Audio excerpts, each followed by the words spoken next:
My name is Howie Schneider, and I am the Dean of the School of Journalism here at Stony Brook University, and I want to welcome you all to the latest edition of a lecture series called My Life As. Over the past decade, we have brought more than 60 of the most famous journalists in the nation and the world to Stony Brook, ranging from Bob Woodward to Christiana Amanpour, to talk about their life, their journalism, and their work. And I'm very pleased tonight and very eager to hear our speaker. And we couldn't have been blessed more in terms of timing, right? We could not have been blessed more. So I'm very excited. Corey Flintoff, you're all here to hear Corey Flintoff, one of the most recognizable and recognized journalists at NPR for the last 25 years. Many of you know his voice and know his work. I don't know how much you know about him. He grew up in this small community in Alaska, Bethel, Alaska. He got his undergraduate degree at Berkeley and his graduate degree from the University of Chicago, and then did what any student who graduated with 2 degrees in English literature would do. He had no idea what he was going to do with his life. None. And so he went to a small bilingual Eskimo public radio station in Alaska. He still was not convinced that radio journalism was for him. So he tried some other things. He did some commercial herring fishing. He did some dog mushing before he turned back to radio. So for the journalism students here, how many journalism students raise your hand? So your first takeaway tonight is that journalism is better than herring fishing and dog mushing as a career. That's your first takeaway. Eventually, Corey comes back to public radio in Alaska. He winds up at NPR, as you know. In the 1990s, he becomes the voice of All Things Considered. In the morning, you wake up with Corey Flintoff, you get to know him well, and in 2005, he joins the NPR team that covers the war in Iraq. And he takes a turn in his own trajectory, and he becomes a very, very accomplished international reporter. He visits and reports from more than 50 countries. He reports on earthquakes in Haiti. He reports on Somalia pirates. And then 4 years ago, he gets posted to Moscow, where he, for the past 4 years, has been covering Russia. He's been following developments in Ukraine, in Moscow itself. You know, and as I said earlier, on Monday, President Putin called President-elect Trump to fill him in, I think, on what's happening in Russia, or it was vice versa. I don't know who made the call.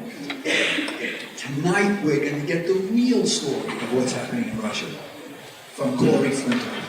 And Corey is going to be interviewed by another award-winning journalist. His name is Terry Sheridan. He was a very well-known journalist at WINS 1010 in New York, WOR. You probably heard a lot of his reports. Terry now heads the Long Island News Bureau of WSHU.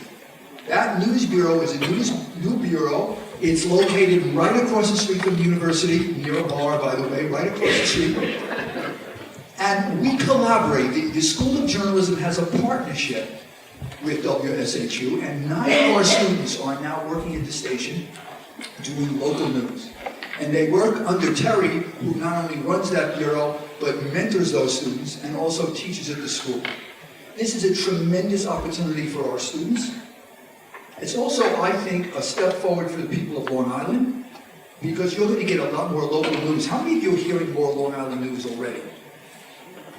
You know, as I say, and I don't mean to be disrespectful, enough of the news about Hartford and other things, right? So we need to find out what's happening on Long Island. And I want to acknowledge the general manager of WSHU, who is my partner in this collaboration, George Lombardi. Where's George? George, you want to stand?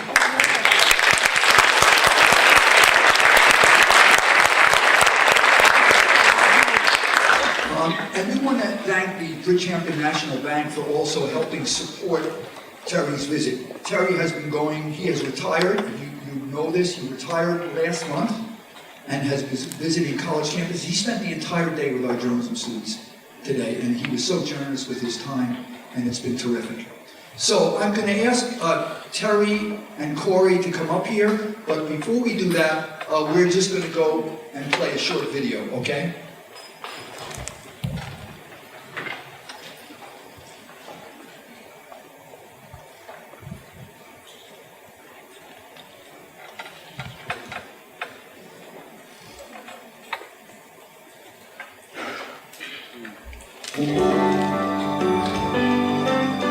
Corey Flintoff reports from the capital, Kiev. Corey Flintoff reports from Vilnius. NPR's Corey Flintoff reports from Moscow. Corey Flintoff visited one of those vessels in Crimea. Corey Flintoff has the view on the Syrian peace talks from Moscow. NPR's Corey Flintoff reports from Donetsk. At one of the main debris sites, local search and rescue men in blue overalls stoop over the blackened ground, lifting barely recognizable objects from the wreckage and placing them in body bags. The rebels control this area, and a pair of them stand guard nearby. The supervisor of the search team from Donetsk won't give his name because he's not supposed to speak to it. Statistics issued by the World Anti-Doping Agency last June indicate that Russia does, in fact, have a bigger problem than most. The figures from 2013 show that Russia was the world leader in doping violations, with 225 that year, 42 of them in track and field.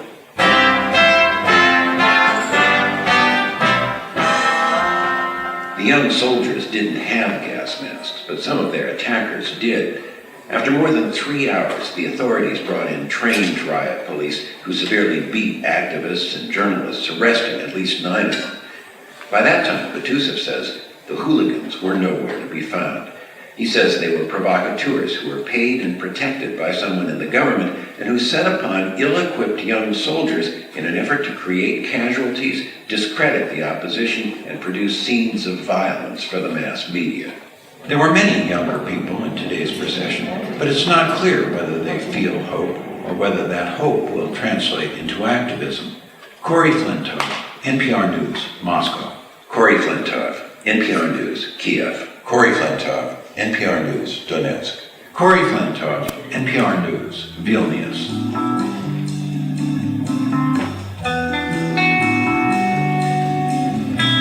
Corey Flintoff, Stony Brook University. Thank you very much, Howard.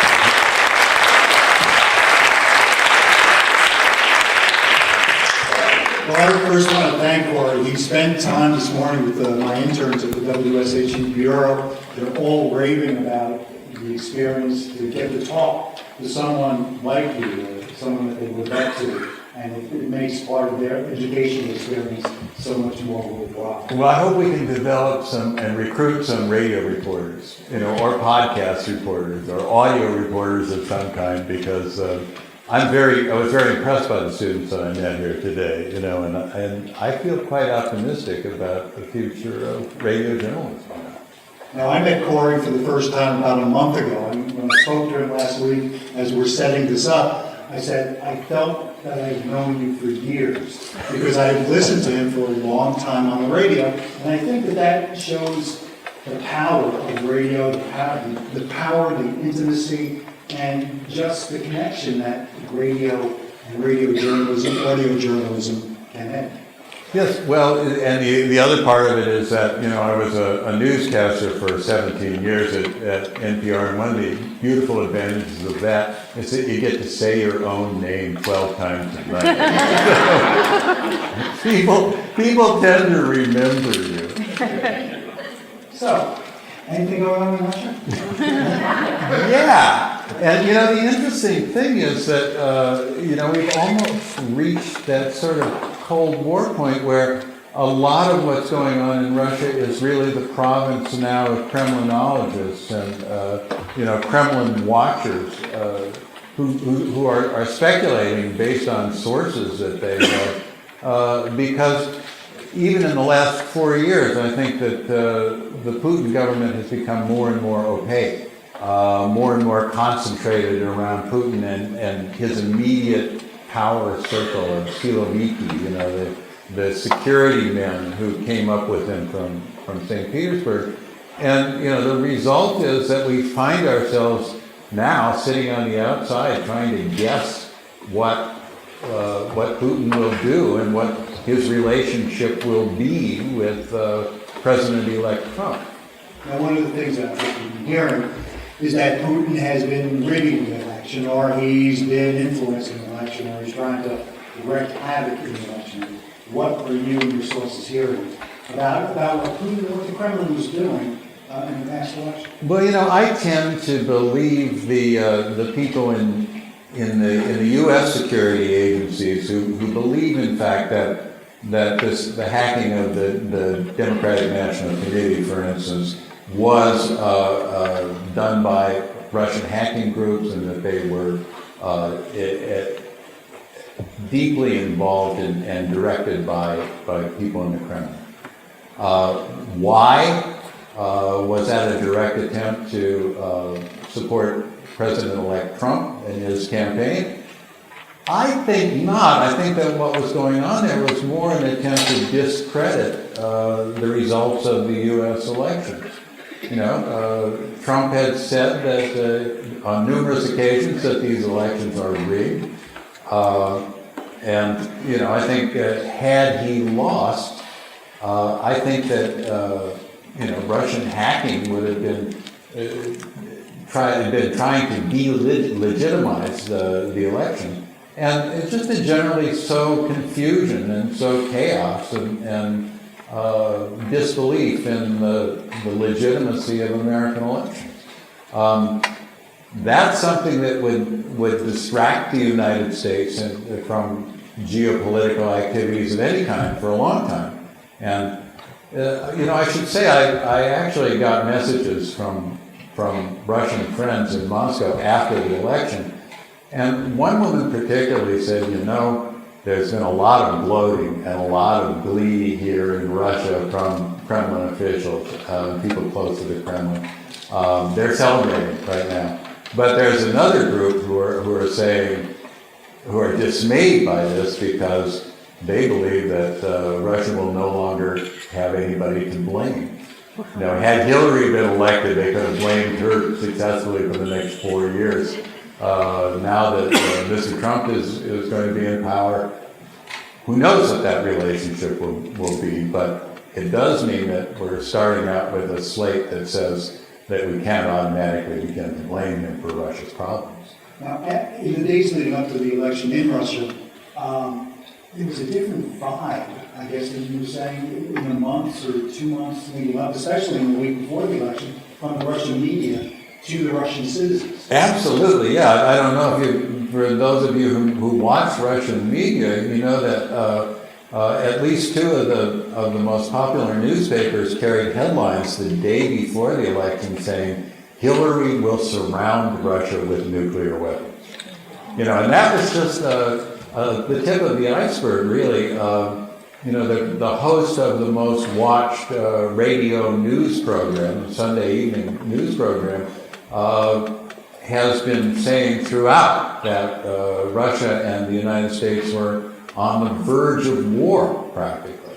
Reminding, this is Dmitry Kiselyov, reminding us that, you know, he's the guy who said that Russia remained the only country that had the power to turn the United States into a pile of nuclear ash.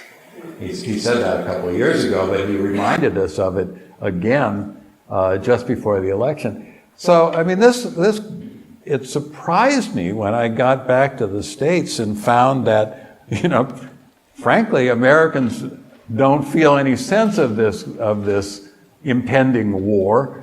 Most of us probably have not been paying all that much attention to Russia, at least during the election campaign season and the last weeks of it. You know, but the prevailing propaganda in Russia has been that we are in deep, deep crisis. And one of the ways that this is ratcheted up in the last few weeks and months is that you may have noticed that the ceasefire violations in eastern Ukraine have increased enormously in the past couple of months, almost to the height that they reached at some of the most violent and most difficult times there.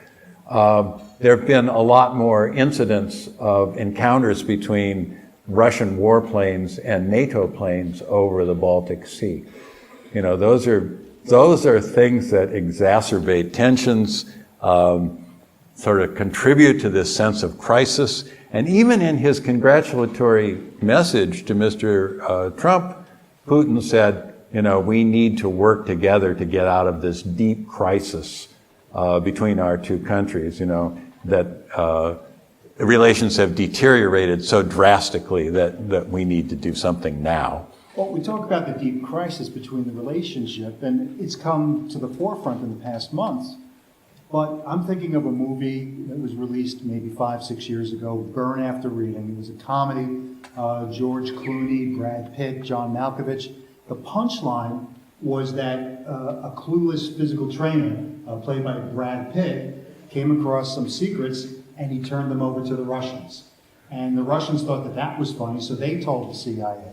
4 years ago, Mitt Romney said that Russia was America's biggest geopolitical, obstacle or challenge. And in the presidential debate, President Obama said the 1980s are calling, they want their foreign policy back. How did America miss all this building up when they're beating the war drums and we're just waking up to it? Well, you know, it started out as a joke prior to 2011, you know, that Russia was considered not to be enough of a threat even to deliver CIA secrets to, you know, but after 2011 and after the big demonstrations in Moscow, which gave Putin a scare, you know, led him to believe that there was a U.S. fomented color revolution taking place on his very own streets. So that when Putin actually got himself back into office as president in May of 2012, he and I think members of the Kremlin inner circle had a serious scare. And that led to the beginning of a very harsh crackdown on opposition members, opposition demonstrations and protests, opposition or independent news media of all kinds, NGOs, many of which were identified as foreign agents, which in Russia today is considered to be essentially the same as foreign spy. So all this changed the environment in Russia quite drastically and over a very short time. So perhaps it's not so surprising. I mean, I think that Mitt Romney was prescient in saying that he was our biggest geopolitical foe, because I think that actually has come to pass. Well, in the election and in the campaign, a lot was made of Donald Trump's connections to Russian banks, different people or different things in the Kremlin. Is that just something that was opposition thrown by the Democrats at Trump, or is there some sort of connection from what you know? You know, the disturbing thing is that we don't know. You know, in the last year, I would say that most of the foreign correspondent corps in Moscow has been working on this, trying to figure out what those business interests were, what those connections were, how much money was involved, and how much of that connection remains. And to my knowledge, so far, no one has come up with confirmation and good reporting on that. One of the things that makes me think that the connections may not be as strong as we imagine is that if we look at Mr. Trump's record as a businessman, and particularly there's a sort of an instructive example in Azerbaijan. That Trump entered into a deal a few years ago to build a Trump hotel in Baku. And it appears that what he did was lend his name to this for a fee. He did some promotional activities for it, mainly doing personal appearances in Baku, but that he didn't have a financial stake in this thing, and so that was a sort of an ephemeral business transaction that looked like there was a lot more to it than there really was. So I wonder if the things that we're hearing out of Moscow, say in 2006, aren't more ephemeral than we may think. What of other people in the Trump organization or in the Trump campaign? Thinking Paul Manafort and his role. Yeah, I'm inclined to believe that in the evidence that surfaced that showed that Paul Manafort received money from the Party of Regions in Ukraine as an advisor, and also that he had business dealings there that stemmed from his connections with Ukrainian officials in the Yanukovych government. And I think that's something that I'd be very interested to see the follow-up reporting on that, because I think there's a lot to that. Can you tar somebody for their relationship to a foreign government? Does that somehow rub off on Mr. Trump? Well, I don't know if it does. But certainly, Manafort was deeply involved with Yanukovych, and I have a feeling that Ukraine is going to be among the countries that are hurt most by policies that Mr. Trump may put into. Why so? Well, because I think that Mr. Trump is not really interested in or committed to Ukraine. He has connection with advisors from the former Yanukovych government. He said he would consider whether we should recognize Russia's seizure of Crimea as now recognize Crimea as Russian territory. He said he would consider lifting sanctions. All things that do not bode well for Ukraine and Western support for Ukraine. It could bode well for Putin and the Russian I think people. so. I think so. We were talking about the sanctions. Is there a chance that Trump will lift sanctions? Depends on what people have made the point that the U.S. foreign policy establishment and, especially the U.S. State Department are very big ships that take a long time to turn around. And there's a lot of anti-Putin sentiment in the State Department today. I talked to our NPR State Department correspondent, Michelle Kellerman, and she said that right now there's a lot of panic in the State Department, given the notion that John R. Bolton may become our next Secretary of State. And in fact, she said that there are even people who, as a result of this, now see Bob Corker as being a much preferable candidate, given the idea that we may be faced with John Bolton. Now, John Bolton, the thing about him is he's never made any bones about where he stands. He basically opposes a lot of international commitments and connections that the United States had. He's the guy who's credited with getting the United States out of the International Criminal Court, considers that one of the signature achievements of his career.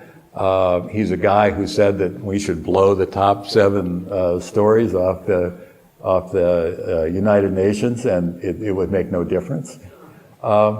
So it'll be interesting to see, and I think that'll be a really important signal about what Mr. Trump's intentions are when we see who the new Secretary of State will be. And of course, here locally, the speculation over the past day or two has been Rudy Giuliani. Yes, yeah. That came as a real surprise to me because I don't see Rudy Giuliani with any foreign policy experience, but that doesn't necessarily mean he couldn't be appointed. No comment.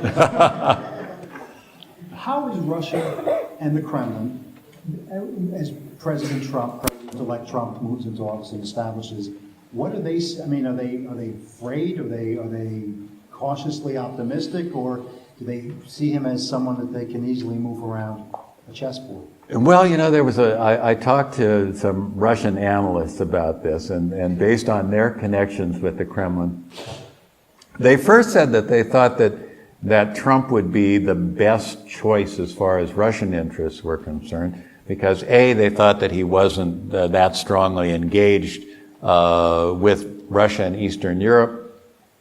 They felt that he was somebody that they could negotiate with.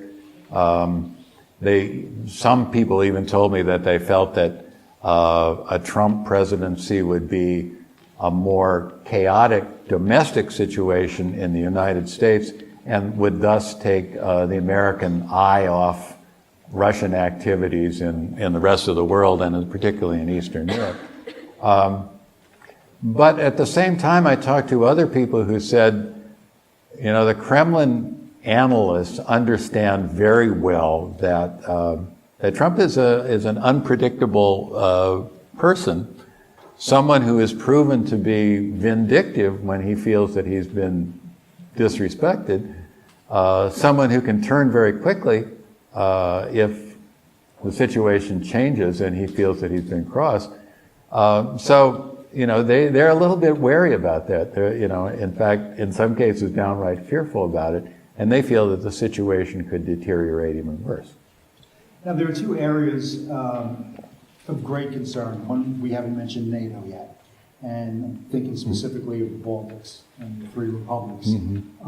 President-elect Trump has, I guess, kind of got squishy, to use a term, on whether if NATO would go in and stop Russian aggression. Yeah, and conditioned it in some way on whether those countries were paying their fair share for U.S. protection. Interestingly enough, the Baltics are probably among the few countries in NATO that are actually reaching their quota of defense spending, which is, the base amount of defense spending was supposed to be 2% for every NATO country. And most of those countries, including the largest ones, Germany among them, are not reaching that limit. But Estonia just did. Latvia expects to be able to reach it in the next 2 years, and Lithuania also, considers it to be really committed to raising their level of defense spending and activity to 2% in the next couple of years. So, these are very small countries. These are countries without big defense establishments. They understand very well that there's no way that they can hold off a Russian invasion. And the Russians, of course, understand very well that, it's just a matter of walking across the border, essentially. So, it's the symbolic importance of those countries that Mr. Putin is also very much aware of, and he knows that if he were to challenge NATO in the Baltic countries and NATO didn't respond, that would undermine completely the whole alliance promise. All for one. The attack on one is an attack on all. So, that will symbolically, that's going to remain a very important place. But he's also been pushing the buttons up there, too. Yes. We're not hearing about it over here, but... No, there have been a series of these encounters again between Russian warplanes flying without their transponders on, crossing international airspace over the Baltic Sea on their way to and from Kaliningrad. I think the most recent one was an encounter with German NATO planes, but actually they're scrambling quite a lot more often than they have been in the past year anyway. And I think that's a reminder for the West that Russia can do what it wants in the Baltic, and he considers that to be part of his sphere of influence. And another area where he seems he can do what he wants is Syria.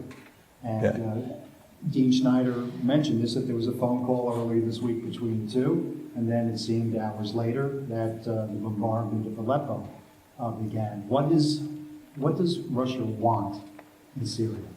What's their interest? I think Russia wants, the one thing that's about Putin is that he does say what he's going to do, and he can be counted on pretty much to do that. And the one thing that he has said consistently for the past 5 years is that Bashar al-Assad is the only person who can hold Syria together.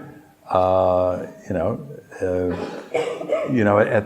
one point they were saying that they were hinting that there might be a diplomatic solution under which Assad would be slowly but surely eased out. With promise of elections and so forth. But that was never really a practical solution given the situation in Syria, given the fact that Assad believes that if he loses this fight, it's an existential threat to himself, his family, the Alawite minority in Syria, probably all the other religious minorities, including Christians there. And Assad has proven to be resistant to any kind of Russian pressure that would lead him to back down. So now what I think has happened is that the resumption of bombing in Aleppo, I think, demonstrates that for us, that the Russians have decided that there may be a Chechen solution here. The Chechen solution, you'll recall, was the destruction of the city of Grozny. I think, the attitude may be that it's worth killing civilians to eliminate, what we consider to be terrorists and enemies of the Syrian government. So. But he's got to want something.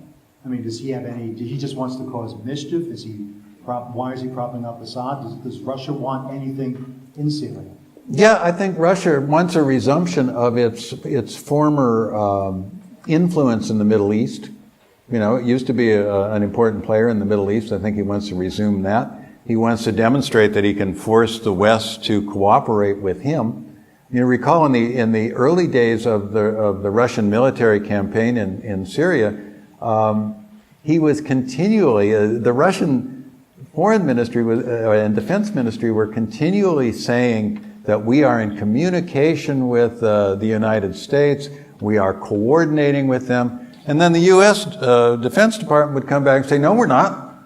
And I think an important part of that exercise was to suggest that Russia had proven that it was an important military player here, it was an important potential partner for the United States, and that the United States could be forced to enter a coalition with the Russians. That's never happened. It's not going to happen. But I think that's what he was hoping for. It was a return to international legitimacy and ultimately to a lifting of sanctions in Ukraine. Everything was going to be hunky-dory.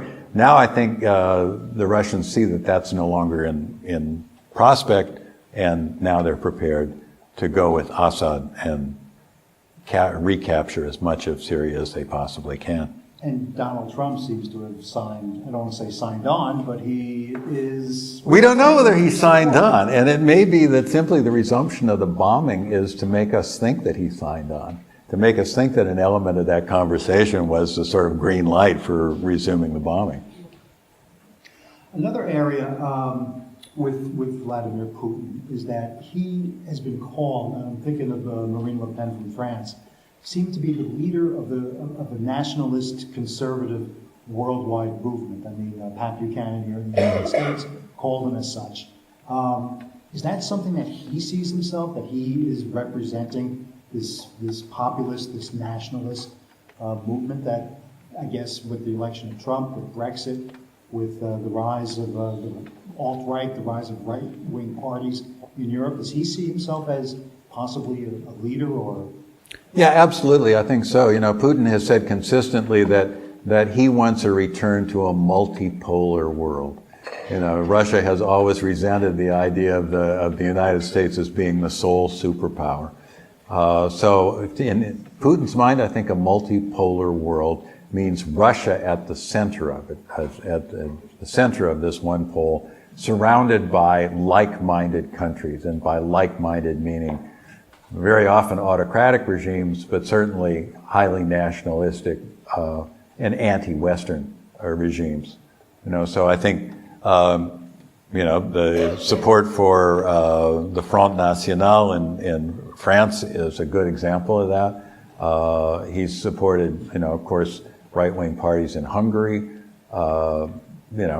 and I think that that's all part of kind of bringing this group of like-minded nationalist governments together under under the Russian umbrella, essentially. You spent 4 years in Moscow and in Russia. What were your biggest challenges in doing daily reporting?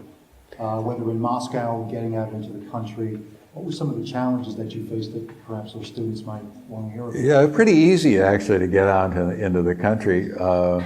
Pretty easy to get around Russia and to get around Moscow. Very difficult to talk to Russian officials. In fact, it became more and more difficult over the course of the 4 years. When I first got there, government ministries were a bit more amenable to setting up interviews with me. But it soon became apparent that most Russian officials see very little point in talking to foreign media. Why should they? Their own propaganda machinery says all they want to say to the Western world, and they do it through outlets like RT and Sputnik. For domestic consumption, there's no purpose in talking to foreign media. And in fact, most foreign media are not heard or read in Russia. So it makes very little difference to them what they say, what we say. So I found more and more that I had to turn to analysts who had connections with the Kremlin rather than trying to talk to government ministers, for instance. But you told a story earlier today when you wound up on Russian TV, when you didn't want to be on TV. Yes, yeah, and in fact, yeah, I finally made it a policy not to talk to Russian news media because I found that every time I did, I was misrepresented. In large ways and small ones. And the most recent was a trip that I made to Crimea, and it was a trip sponsored by the Russian Ministry of Foreign Affairs. And the reason that I took that trip, even, we don't like to travel with Russian or any government, because that they're going to take you exactly where they want to, and they're going to show you just what they want to show you. But one of the benefits of this is we did get to some places that would be impossible to get to independently. And one of those places was the building of the bridge over the Crimea Strait. So the bridge that links southern Russia with Crimea. It's a huge engineering project, very expensive. They're going forward with it, and when we got to see it, they were already well along the way. It's very important. I mean, that'll really consolidate Russia's control over Crimea and make it so that they no longer have to deal with Ukraine in any way, shape, or form. There were a lot of Russian media there on this particular trip. It was an opportunity for them to go out and get footage. It was an opportunity for me to go out and get sound and interview engineers that were working on this project. And I am frequently asked by the Russian media to comment on these things, and I never do. But I was asked by what I took to be a film crew that represented the construction company that was doing the building, and I thought, they were wearing construction company shirts and construction company hats, they had a construction company camera, and they said, well, what do you think of this? And I thought, naively, I thought, no harm to talk to these people. And I said, I think this is a remarkable engineering project. Not 2 hours later, I get a call from my wife who's been watching Russian television in Moscow saying, you're the first story on the news tonight, And here I was, the foreign reporter, with a comment that was placed in a context that suggested that I thought this was a pretty wonderful thing and a great idea. So as a result, I have absolutely avoided any contact with anybody who may have a recording implement of any kind. Well, I think you're in trouble tonight then. Yes, well. Talk about Crimea. You were there. Mm-hmm. Some of the experiences that you had. I'm thinking of the Malaysia flight that was shot down. Yeah. Well, I mean, let's to take it separately.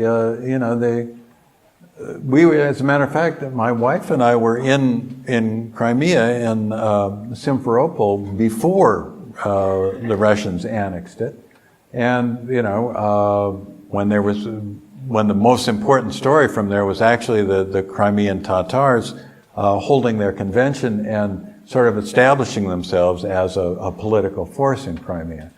And so we did stories about them.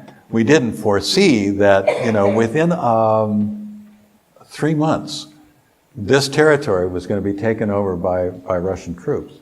I wasn't actually there when the Russian troops, when the polite people or the little green men made their appearance in Crimea. But I have some good friends who were there for NPR, and they were at first in the very difficult situation of trying to figure out who these soldiers were, because as reporters, we try to be as careful as possible about this kind of thing. And when soldiers don't identify themselves, it's very difficult for us to say, yeah, these are Russian troops. So you might have noticed that there was a lot of confusion in the early days of the takeover of Crimea, because very few Western reporters could bring themselves to say, these are Russian troops.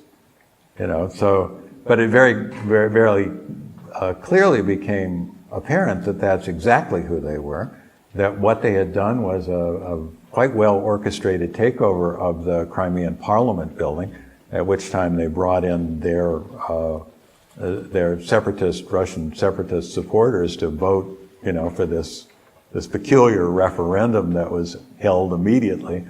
As a matter of fact, in Crimea, one thing that we did discover was that Crimea is a bit like Norfolk or San Diego, in that it's the site of a very important naval base, and it's the place where a lot of Soviet naval people retired. So Crimea is really filled with Russian military retirees who in fact did support the unification of Crimea with Russia. So there was a built-in constituency for this, but there was also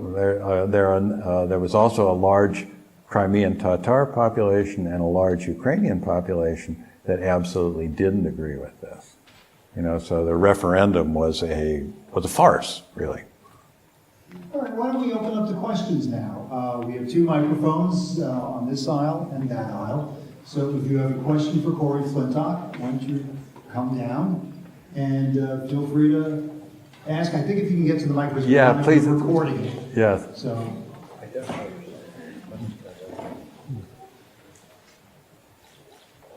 What about domestic problems within Russia? From everything I've heard, it's a kleptocracy with a fragile economy. And what sort of impact have you seen on this? Yeah, there are. It's true. There are a lot of economic difficulties in Russia right now. We have pensioners who are not receiving their pensions, or whose pensions are indexed at a time when inflation is still very high. Food costs are very high because of the counter sanctions that the Russian government put in place against European food products. For instance, in Moscow, the situation for people on a fixed income is very, very difficult these days. The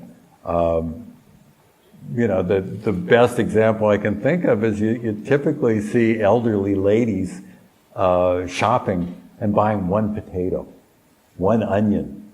People whose incomes are so small that they've been reduced to, buying only the most basic things and only things that are subsidized by the government in one way or another. We hear about factory workers in the provincial cities going without pay for several months at a time. We hear about cuts to education, cuts to health services. There, of course, as we know, there have been no cuts to the military budget, although the Russian government has in fact started talking about that. So there's no question that there's a lot of belt-tightening going on, and that probably the biggest single source of that financial distress, of course, is low oil prices.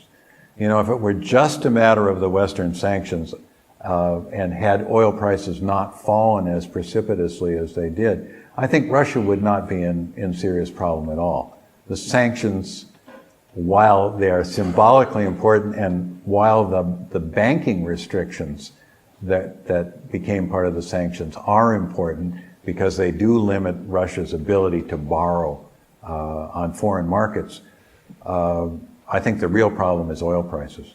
And, that's something that's not going to go away. What about the kleptocracy that I hear about? Everything being for sale. Mm-hmm. Well, I think the kleptocracy is an important part of Putin's governance model. I really do. I think it's tremendously. Think of Russia has been accused of being a mafia state in the sense that the government, that corruption is encouraged by people at the top of the pyramid because it's a very successful way of controlling the people who are lower down in the power structure. If you encourage people to commit crimes, that is to say large-scale bribery, for instance, you have something on them. And like a mafia don, then if you decide later on that you want to get rid of them, you simply charge them with the crime. So, if people are given a license to steal, they're very loyal to, the authorities that provide that license. Lots of Russians have said to me, that's the system, and in a lot of ways, for us, it's a convenient system, at least at the lower levels, because that you can, for instance, bribe your way out of a traffic ticket. You don't have to go and, put your check in an envelope or make a court appearance or anything like that. You simply bribe the traffic cop, and a lot of people regard that as a convenient way to do business. So the corruption is integral to the system. And the thing about it is that no matter what the overall economic situation is in Russia, you have to keep up the system of corruption, and you have to make sure that all those people involved are getting their slice of the pie. Otherwise, your loyalty tends to crumble. Which is why, for instance, there are still big projects in train, like the Crimea Bridge, which was a $6 billion project that offers lots of opportunities for people to skim money away. There's lots of defense contracting that's like that as well, that gives opportunities for Kremlin-related companies to skim money. And that's really an important part of the economy. Steve, question from a student? What would you say is Russia's current foreign policy towards non-Western states like Iran or India or China or North Korea? Well, President Putin did his pivot to China, beginning a couple of years ago, and at that time, visited China and signed some very, very big $400 billion gas pipeline project with China, for instance. Well, that hasn't materialized. Since oil prices and gas prices went down, the Chinese have shown a lot less enthusiasm for getting that project moving. The other thing is, that Russia has something to fear from China because Far Eastern Russia is vastly underpopulated. It's a very resource-rich area. It's highly underpopulated. It's next to a country with an enormous overpopulation. And it has a border that has become very porous because now Chinese businessmen are doing a lot of business in the Far East. And there's a fear on the part of Russian officials that, if they become more indebted to China, if this border becomes more porous and the Chinese get more business opportunities in the Far East, that could be a very vulnerable part of the country.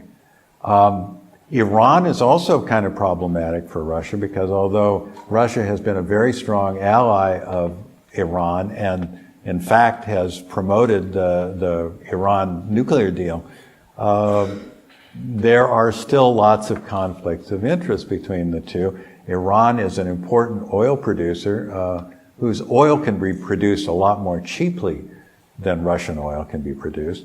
And they're said that their stated goal is to get their oil production back to its pre-sanctioned levels, which is going to continue to keep oil prices low overall. Iran is also sort of a more natural ally of China in China's economic projects to link to Europe, through the one road economic zone and economic project. it makes a lot more sense to go through northern Iran, say, than it does to go up and into Russia. So, those are places where Russia has made a big show of its unity with Iran and China, but in fact, I don't think those are as promising as the Russian government makes them out to be. President Miller? How different is life for the average citizen in Putin's Russia from the Soviet era days? Are there vestiges that are surprisingly unknown? I have to say that I would bet that most Russians would tell you that the situation, at least the economic situation for them, is much, much better. And these are people who lived through the last years of the Soviet Union and the first years of the dissolution of the Soviet Union, tremendous instability, so they can in fact say that in the last 2 decades, things have gotten a lot better and a lot more stable. Now that stability is threatened, with the current financial situation, but, genuinely we should not say that these are people who are living under Soviet conditions.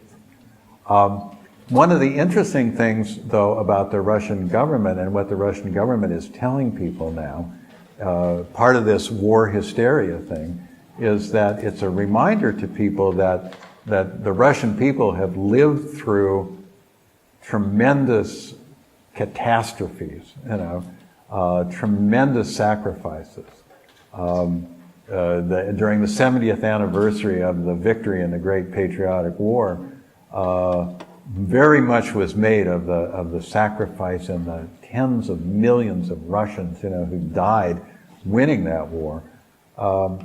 And it was a way of reminding the Russian people that our grandparents sacrificed for this great victory and that we can do the same. The very least we can do is the same. And so the level of deprivation that people may be suffering now is people say, well, our grandparents suffered through World War II and they prevailed. And that's something that Russians can do very well, is sacrifice and prevail. Over here. So you mentioned that the Russians do not necessarily hear the Western media at all. I'm wondering if, like in America, we sort of have these tiers of media. Do the young people connect through social media and hear, are they on Facebook hearing about Americans and what's going on here? Or do they actually think we're going to launch nuclear weapons at them? I would say, studies have shown that still 93% of the Russian people, and I'm not absolutely certain about that number, but I know it's well over 90% of the Russian people get their news from state television.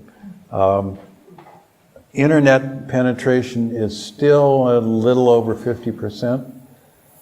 There's lots of young people who are extremely computer literate and who are active on Contact, which is the Russian version of Facebook.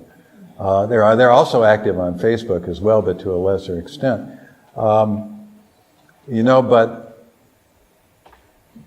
analysts of this have told me that, and it's a situation that's sort of analogous to the United States too.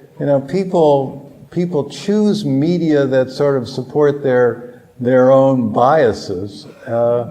People on the Russian internet are in fact not reading foreign news sources particularly.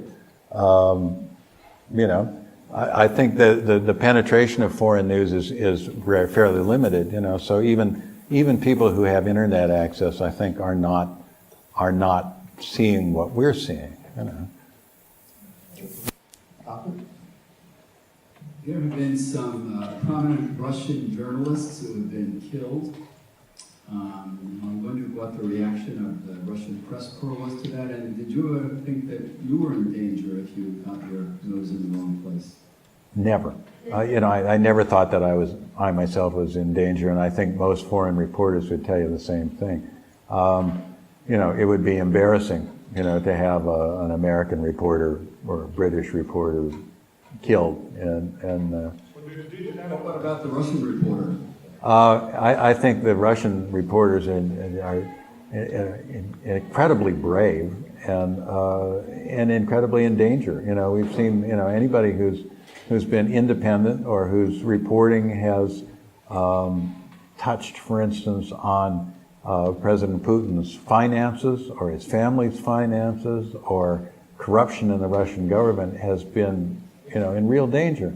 People are not only, you know, the most high-profile cases are those in which people have actually been murdered. And there's never been any justice for any of those murders. But there are far more cases where people are beaten or where people's news outlets are shut down, you know, or people are charged with bogus crimes. You know, so it's very dangerous to be an independent reporter in Russia. And in fact, some of the best reporters have moved offshore. You know, one of the best news sites is Medusa, which is now based in Latvia, you know, and does a lot of good reporting. But there are people who are not going back to Russia. We'll just take these last two questions. Did you have occasion to interact with Edward Snowden? No, and I mean, I have put in request after request, as have all my colleagues in the Foreign Press Corps in Moscow, and Snowden so far has not responded to us. Can you tell us something about the relationship between him and the Russian government? Not for sure. You know, I mean, I think that's one of the reasons why Snowden has been so quiet. You know, I mean, I think that, you know, we've seen there are established links between the Russian government and WikiLeaks, for instance. You know, and Snowden has never spoken about that. He's spoken only sparingly about repression in Russia and media repression. And in fact, until the Russian government passed a new series of quite draconian internet laws this past summer, that's the first time really he's spoken about any of that stuff, and it's been very mild. So I think, you know, at the very least, he's in close contact with the Russian government. Did he give up all his secrets? You know, the fact that he's still there would suggest yes, but, you know, we're not sure exactly what that means. Okay, and one more. Yes, do you have a sense that people in Russia now are more afraid to express their opinion, which not necessarily supportive of the government, than it was, say, 2012 or earlier, when there were demonstrations on the streets against the government and personally with Putin?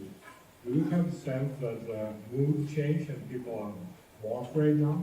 Yes, I think that's absolutely true, and I think that, you know, the turning point there was in the Bolotnaya trials, where, you know, there was the Bolotnaya was a demonstration that took place in May, right before the inauguration of President Putin.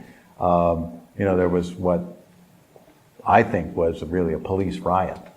You know, where the police actually attacked demonstrators, and it was later portrayed in the Russian media as protester violence.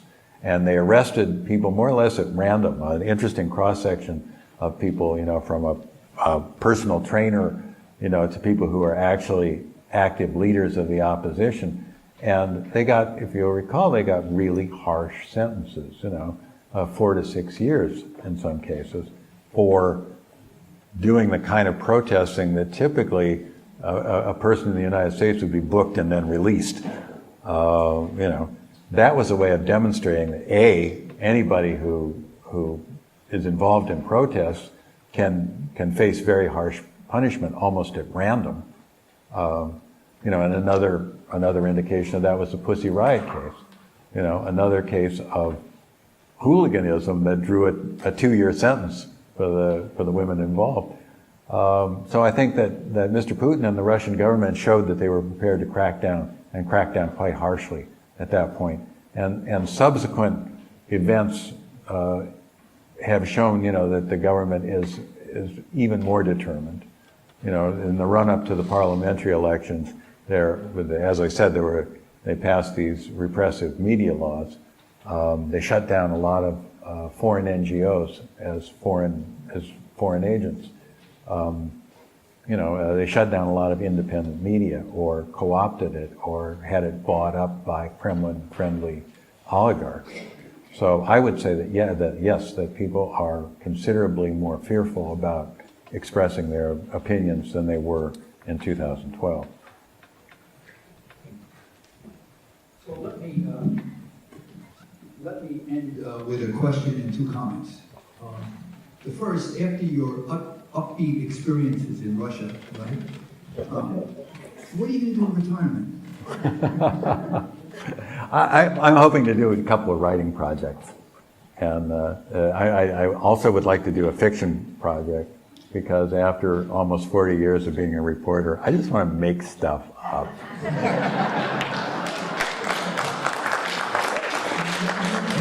Make this stuff up. You know that. You can't make this stuff up.